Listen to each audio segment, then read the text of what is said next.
plaisir de vous informer, mesdames et messieurs, bonsoir et bienvenue dans cette édition d'information sur Star 21 TV. À la une de ce journal, à 2 mois du premier tour de l'élection présidentielle du 18 octobre 2020, les partisans du régime de Conakry s'activent sur le terrain pour aller aux élections. Une mission politique certes difficile, mais pas impossible, disent les partisans de la mouvance présidentielle. Les échos, c'est dans ce journal. Le parti UPR de Ba Ousmane vide de son contenu. Plus d'une quarantaine de militants ont démissionné du parti. C'est désormais anciens membres du parti accusent le président de l'UPR de la mauvaise gestion. Les réactions, c'est dans cette édition d'information. Encore une fois, bienvenue à tous. On vous le disait au sommaire, à 2 mois du premier tour de l'élection présidentielle du 18 octobre 2020, les partisans du régime de Conakry s'activent sur le terrain pour aller aux élections. Une mission politique certes difficile, mais pas impossible, disent les partisans de la mouvance présidentielle. Notre reporter Sayoun Kamara a rencontré certains responsables des partis alliés au RPG Arc-en-Ciel. Reportage. La candidature officielle du président Alpha Condé se dessine peu à peu à Conakry. Ce jeudi 20 août 2020, notre équipe a fait le tour de certains QG des formations politiques réputées proches de la mouvance présidentielle. La candidature du président Alpha Condé est sur toutes les lèvres. Ses adeptes entendent booster sa candidature contre vents et marées. Le candidat désigné du RPG Arc-en-Ciel à cette occasion a reporté sa réponse au choix du parti sur sa personne à une date ultérieure. Au regard de cette situation et surtout conscient de l'ouverture par Alpha Condé d'importants chantiers encore inachevés dans les domaines de l'énergie, de l'hydraulique, de l'industrie, de l'agriculture, des infrastructures, de l'éducation, de la protection des droits et libertés fondamentales, etc. Exprimons ici et de façon solennelle que la NAPD fait sien le choix du RPG Arc-en-Ciel en ce qui concerne la candidature du professeur Alpha Condé. L'organe en charge des élections en Guinée passe à la vitesse supérieure en fixant la caution des candidatures à 800 millions de francs guinéens. Bien que ce montant soit jugé exorbitant par certaines formations politiques, ces partisans du régime de Conakry sont plus que jamais motivés à défier l'opposition dans les urnes. Une démarche politique que partage largement le secrétaire permanent du RPG Arc-en-Ciel. Ce qui s'agite aujourd'hui en face oublie que l'histoire de la Guinée indépendante, écrite depuis 1958, est là. Leur passage à la tête des gouvernements successifs est encore dans la mémoire des Guinéens. En leur temps, la Guinée a commencé à plonger dans l'abîme. Certains parmi eux ont été complices du démantèlement du chemin de fer Conakry-Kankan. Malgré cette détermination des partisans du pouvoir de Conakry, le président Alpha Condé continue à entretenir le flou sur sa candidature à sa propre succession. Pendant ce temps, les gros calibres de l'opposition guinéenne n'ont pas dit leur dernier mot, du moins pour le moment. Le parti UPR de Ba Ousmane vide de son contenu. Plus d'une quarantaine de militants ont démissionné du parti. C'est désormais anciens membres du parti accusent le président de l'UPR de la mauvaise gestion. On fait le point avec Mariam Sadio Kamara.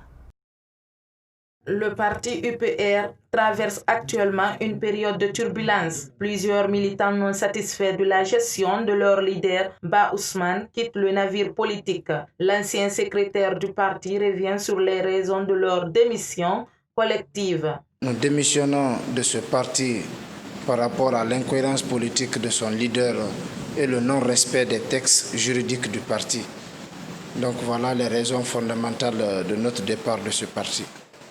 Il vous souviendra que c'est en 2014, en avril 2014, que nous, certains jeunes, ont décidé volontairement d'adhérer au parti de l'Union pour le progrès avec la seule conviction de respecter et faire respecter les textes du parti. Donc ce sont ces textes qui nous ont séduits à adhérer à l'UPR. Donc si nous voyons que ces textes ne sont plus respectés, c'est loin de penser à autre parti. Ça fait 6 ans que je suis à la tête de la jeunesse de ce parti. Donc ce n'est pas à la dernière minute qu'on peut lâcher. Moussa Magasuba et les autres frondeurs de l'UPR n'excluent pas de poser leurs valises au sein d'une autre formation politique de la place dans les prochains jours. Pour le moment, nous avons 36 signataires, mais comme j'ai indiqué dans la lettre, ce n'est qu'une liste exhaustive. Ce matin, avant votre départ, je vais mettre encore à votre disposition une liste d'une dizaine d'autres démissionnaires, ce qui ramène le nombre à 47, parce que la fédération de Kissidougou vient de nous envoyer sa lettre de démission. Nous allons la présenter tout à l'heure aux médias. Donc c'est pour vous dire que c'est l'UPR qui se vide de tout son contenu, puisque tous les militants aujourd'hui, à la base, les responsables, tous sont déçus du leadership au sein de l'UPR. Nous avons un leadership qui ne bouge pas. Nous sommes désolés, mais c'est une réalité. Toutes nos tentatives de rentrer en contact avec le président du parti, Ba Ousmane, ont échoué. Cette crise politique intervient au sein du parti UPR à quelques mois seulement de la présidentielle du 18 octobre 2020.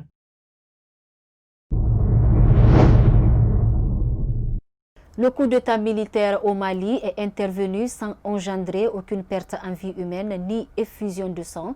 La junte a entamé des consultations avec les secrétaires généraux des départements ministériels pour gérer les affaires courantes avant la mise en place d'une nouvelle équipe gouvernementale.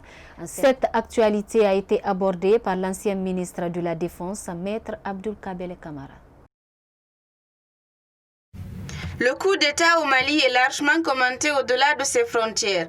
La plupart des leaders politiques guinéens que nous avons rencontrés déplorent la situation sociopolitique ayant entraîné la prise du pouvoir anticonstitutionnel par l'armée malienne. C'est le cas de ce leader politique, membre du FNDC. Je pleure pour le Mali. Je pleure pour les Maliens. Le Mali et la Guinée sont deux poumons dans le même corps. C'est un avertissement pour tout le monde. Je n'ai pas d'autres commentaires.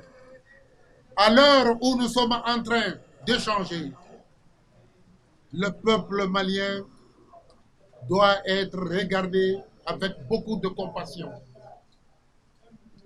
Beaucoup de compassion. Nous souhaitons que tout se passe très bien dans ce pays. Ce coup d'État au Mali intervient au moment où les Guinéens sont appelés aux urnes pour le 18 octobre 2020. Le président du parti Rassemblement guinéen pour le développement, jusqu'ici membre du FNDC, déclare sa candidature officielle pour l'élection présidentielle. Les partis désireux de participer à ces élections ou non, certains ont répondu à l'invitation de la CENI. Ce sont les 800 millions. L'ont-ils fait conformément à nos lois et règlements en vigueur? Le cas échéant, je n'ai rien à dire. Aucune critique à formuler. S'exprimant sur la question de la caution des 800 millions de francs guinéens fixés par la CENI pour aller à l'élection, Maître Abdoul Kabele Kamara partage les démarches de l'organe en charge des élections en Guinée. La politique de la résignation n'est pas l'apanage du RGD, ne sera jamais pratiquée par le RGD. Je respecte la position de tous les partis politiques et principalement ceux avec lesquels j'ai lutté pendant ces 2 dernières années pour la défense de la Constitution. Ceux qui n'iront pas, je respecterai leur position. Alors, le vœu ardent du peuple de Guinée, c'est d'assurer l'alternance démocratique. Le RGD participera à ces élections pour participer à ce combat. Visiblement, Les positions politiques se précisent davantage. À 2 mois seulement du premier tour de l'élection du 18 octobre 2020, pour l'heure, les ténors de l'opposition n'ont pas encore donné leur position.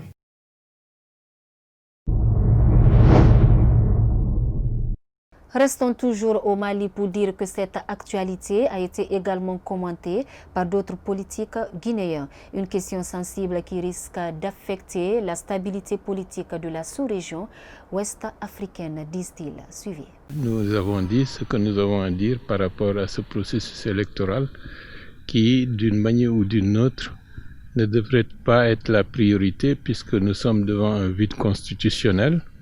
En plus de cela, nous avons un fichier totalement corrompu. Donc, nous avons dit que nous ne pouvons pas accompagner un processus qui va ruiner les chances de notre pays pour sa stabilité et sa sécurité collective. Donc, qu'ils mettent 800, 900, 1 milliard, ceux qui sont intéressés, c'est à eux de se prononcer. Vous savez, la situation malienne, surtout la crise malienne, est multidimensionnelle. Elle ne date pas d'aujourd'hui. Elle est l'une des raisons qui a amené à ce que ce pays perde en partie sa souveraineté. La sécurité collective n'est pas assurée, notamment au nord et au centre de ce pays.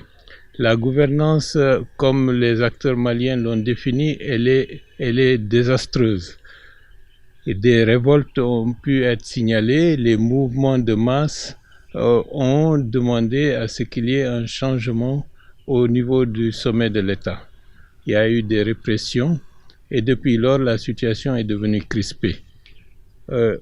L'armée malienne a une tradition. Elle est intervenue plusieurs fois lorsque les dénouements politiques n'ont pas pu résoudre les crises qui affectaient leur population. Ça a été le cas avec Moussa Traoré, ça a été le cas avec M.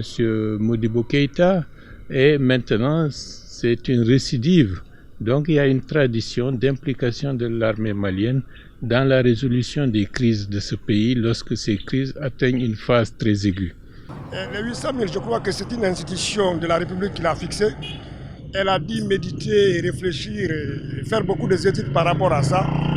Donc mon point de vue est que si c'est la CENI effectivement qui a fixé par rapport aux informations que j'ai, et la commission financière a fixé, disons, la caution, et elle a été entérimée par la direction mère, moi je crois que je ne trouve pas de problème par rapport à cette caution. Disons maintenant par rapport à la vie ou bien à l'économie, ça c'est autre chose. Par rapport à ce que nous sommes en train de vivre, je crois que c'est un peu difficile pour que les gens s'acquittent de 800 millions. Mais pour quelqu'un qui veut ou bien qui rêve d'être un président de la République, pour moi, la caution, elle est normale. En tant que Guinéen, je voudrais que nos chefs d'État africains, dans l'ensemble, tirent la leçon. Mais en fait, pour moi, ce n'est pas un outil de lutte. Un coup d'État, ce n'est pas un outil de lutte. Il y a les urnes, donc il faut que tout le monde apprenne d'aller vers les urnes pour vaincre ton prochain ou bien ton challenger. Donc à mon sens, pour moi, je condamne le coup d'État en tant que démocrate. Et puis certains ressortissants maliens vivant en Guinée et citoyens guinéens se sont prononcés sur la question. Suivez. Les Maliens ont demandé à ce que M. le Président accepte de dialoguer avec eux, de dissoudre l'Assemblée et de faire démissionner le Premier ministre. Il n'a pas voulu. Aujourd'hui, la raison est aux côtés du peuple. Je pense que c'est une très bonne chose. Je salue beaucoup la maturité du peuple malien et surtout le fait qu'il n'y a pas eu de bande de sang. Ils ont vraiment mis le président Ibeka de côté et ils ont accepté de faire ce que le peuple veut. Et en même temps, je fais un appel aux putschistes, aux militaires de faire beaucoup attention. Parce que ce n'est pas parce qu'ils ont pris le pouvoir que les gens vont baisser les gardes. Ils sont sur l'œil de toute la jeunesse africaine. Le Mali n'avait pas besoin de ça, d'un coup d'État actuellement. Le pays est en crise. De 2012 à aujourd'hui, le nord du pays est divisé. Ce que vous voyez. Le coup d'État, ça, que ça soit clair, nous allons tous récolter ça. Ceux qui ont fait le coup d'État, ça les arrange plus que la population. On avait vu lorsque Sanogo a fait ATT. Jusqu'à présent, nous sommes dans ce trou. Ça ne nous amène à rien. Ça, c'est fini. Le Mali, en un mot, pour moi, c'est foutu. Le coup d'État malien, vraiment, c'est décevant. Et si on voit encore toujours les Maliens qui viennent encore semer la pagaille, puisque moi je vais le dire, c'est une pagaille, et ça met l'Afrique en retard encore davantage. Et surtout qu'un président qui n'avait encore fini son mandat, il n'avait pas du tout. Vraiment, les Maliens, moi je les accuse, tous, tant qu'ils sont, tous les Maliens. Si je peux donner un petit conseil aux Maliens, c'est juste leur dire que de ne pas se dire que c'est une victoire, ce n'est pas une victoire. Ils doivent vraiment se retourner à la case, de revoir tout ce qu'ils ont fait depuis tant de Modibo jusqu'à de nos jours. Maintenant, la coup d'État, ça n'arrange pas Mali. Parce que Mali, c'est un pays qui a des problèmes. Il y a plein de problèmes au Mali. Le fait que le président qui est là-bas, ce mandat, ça reste quelque chose de 2 ans ou 3 ans. On devrait se patienter. Quelle qu'en soit son incapacité, on devrait se patienter jusqu'à son mandat va finir. Il va organiser les élections libres et transparentes. Quelqu'un d'autre va venir. Normalement, on ne devrait pas faire le coup d'État. Amadou Toumane Touré qui est parti, c'est coup d'État. Ibeka qui est venu, même son mandat n'est pas fini, coup d'État.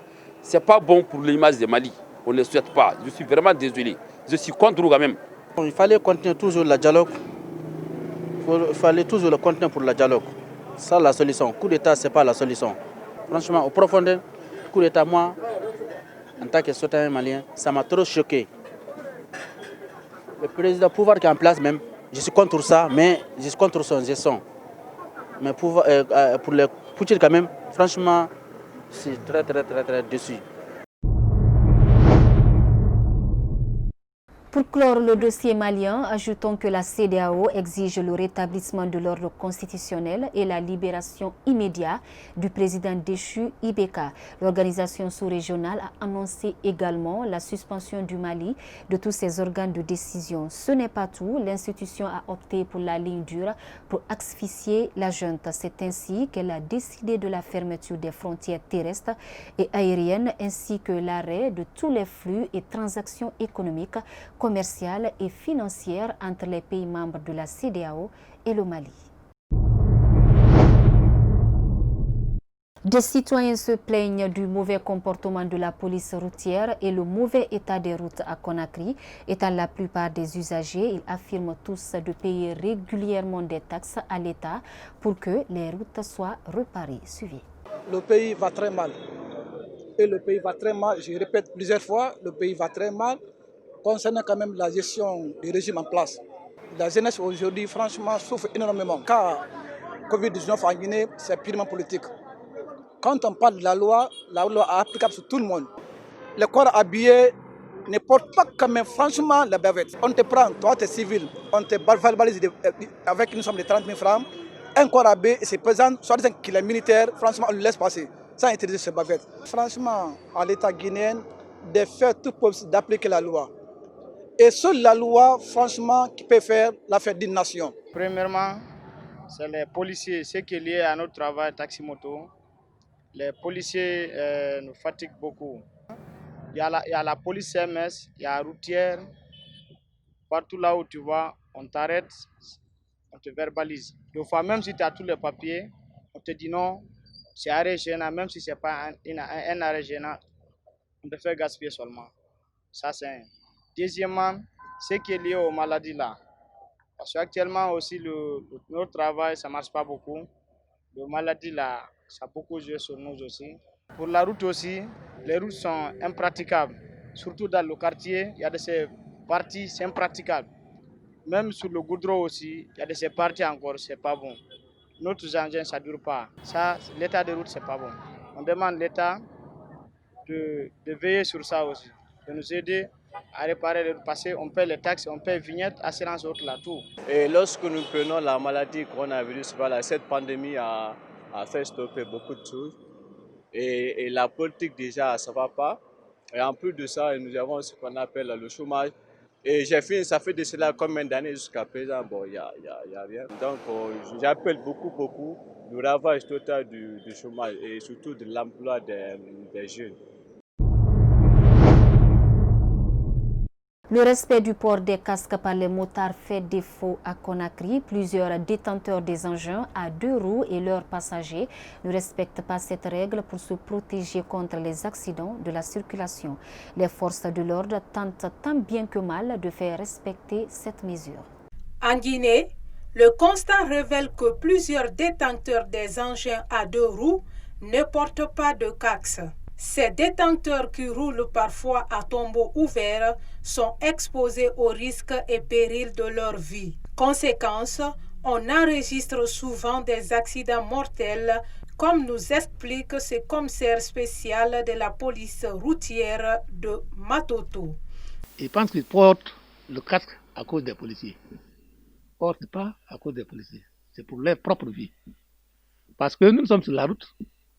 C'est pour les sécuriser et sécuriser leurs biens. C'est ce qu'ils ne comprennent pas. Pour eux, nous sommes sur la route contre eux. Même si vous sortez tout de suite dans la cour, là, vous allez voir tous les tas de motos qui sont là comme ça. Là. Ce n'est pas par infraction, hein. C'est les cas d'accident. Et puis des accidents graves. Avant que tu ne portes sur la moto, tu dois d'abord porter le casque. Et être en chaussures fermées pour pouvoir piloter la moto. C'est de dire aux gens de respecter le port de casque. C'est très important. C'est pour sa propre sécurité. Pour limiter les dégâts dramatiques dans la circulation, cet autre commissaire interpelle les usagers face à leurs responsabilités. C'est notre combat permanent aujourd'hui, ceux-là qui roulent des motos sans casque. Et nous le faisons, c'est pour leur propre protection. C'est malheureux quand on enregistre des cas d'accident de circulation avec blessés graves sans casque. Non, la recommandation que moi je ferai d'abord au niveau des conducteurs de motos sans casque, ils n'ont qu'à cesser à partir de ce message de prendre la moto sans porter le casque. Il y a des dangers autour de ça. Selon les dernières statistiques de la police, en 5 ans, il y a eu 21 890 accidents survenus en Guinée. Des accidents ayant causé la mort de 2 781 personnes et 13 711 blessés qui décèdent par la suite et d'autres deviennent handicapés à vie. À présent, vous êtes dans votre rubrique Écho dans la cité, une rubrique qui donne la possibilité aux citoyens d'exprimer leur ras-le-bol sur des sujets brûlants de l'actualité sociopolitique guinéenne. Suivez. C'est une constitution qui n'a même pas été acceptée par le peuple.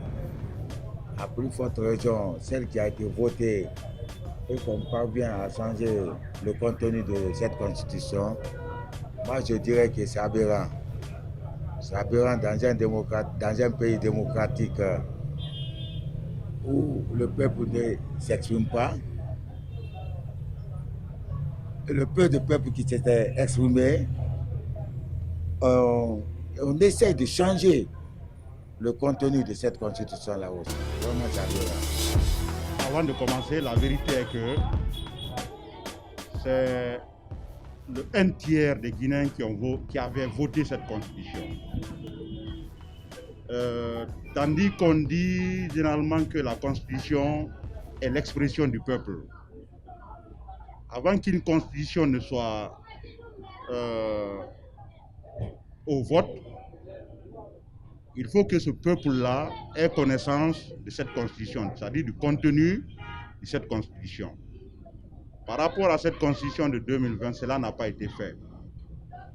Nous avons entendu seulement qu'il y a une constitution qui doit être soumise au peuple. Mais quelle était cette constitution? On ne savait pas. Quel était le contenu de cette constitution? On ne le savait pas. Donc ils ont appelé pour partir voter quelque chose que les Guinéens ne connaissaient pas. Alors, si on entend aujourd'hui que cette constitution-là a été modifiée, voilà, c'est chose gravement grave, s'il faut le dire comme ça. Parce que la constitution, c'est la loi fondamentale, la base fondamentale de toutes les lois de la République. Ce que nous sommes en train de vivre maintenant, là, c'est la suite logique du processus électoral qui a commencé bien avant cela. Ça veut dire que c'est un processus électoral qui a été bâclé, tout simplement. Ça n'a pas été en réalité l'expression véridique du peuple de Guinée. C'est pourquoi ils continuent à faire de cette constitution ce qu'ils veulent en réalité. S'il est vrai que cette constitution, c'est l'expression du peuple de Guinée, alors c'est une haute trahison auquel nous sommes en train d'assister. Parce que on ne peut pas changer, modifier ou falsifier même une constitution qui est censée être votée par le peuple de Guinée, qui est censée être l'expression du peuple de Guinée. Si vous le faites sans que ce peuple-là ne soit au courant, au détriment de ce peuple, moi je mets ça sur le compte d'une haute trahison. Ça veut dire que tous ceux qui sont associés à ce processus-là, de près ou de loin, devraient répondre à cette trahison. Et donc, poursuivis, jugés et vraiment être condamnés. Parce que c'est ce que ça vaut en réalité. La constitution à laquelle nous avons voté le référendum le 22 mars a été changée. Si cela s'avère vrai, je pense que ça a été une trahison de la part de nos dirigeants. Je crois qu'on doit se mettre au-dessus de toute considération. Le ministre de la Justice doit mettre la machine judiciaire en mouvement afin d'éclaircir la lanterne de la population sur ça. La constitution qui a été soumise au référendum, mon constat est que les deux camps défendent chacun un idéal. Ceux qui sont pour défendent un idéal dans lequel ils ont leur intérêt. Ceux qui sont contre défendent aussi un idéal dans lequel ils ont leur intérêt. Mais le constat est que dans lequel de ces deux idées se trouve réellement le peuple. J'ai constaté que c'est un jeu de ping-pong entre les pros et les contre. Et tous s'expriment au nom du peuple, mais au finish, le peuple n'a rien. Demain, on va sortir massivement pour chasser la dictature.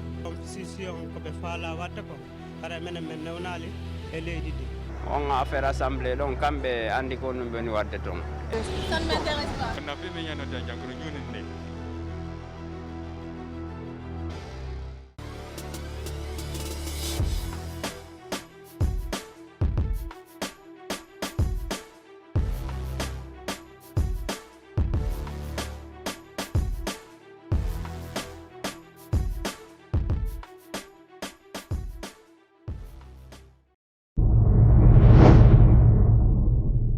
Et voilà à tous, c'est la fin de cette édition d'information. Merci de votre attention.